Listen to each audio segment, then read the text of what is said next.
saiatu gara, etxeko etapa zen, eta saiatu barra zegoen, atzo ia 5 minutu galduta, sailkapen nagusia galduta dago, baina saiakera ezagatik ez da izango.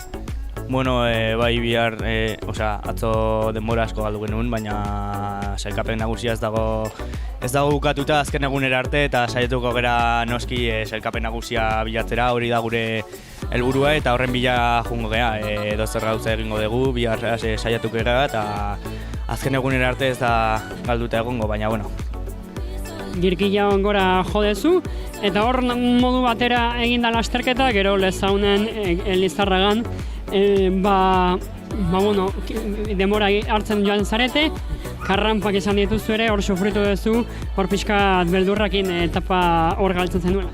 Bai, pare bat aldiz taldetik geratu behar izan dut, bizikletek jeitsi, pixkat estiratu eta berriz ere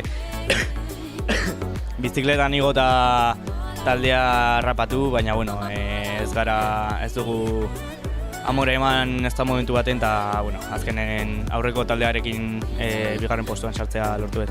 Eneko oraindik ere sailkapen nagusiaren burruka hortan mantentzen duzu. Bai, nahiko gertu dago,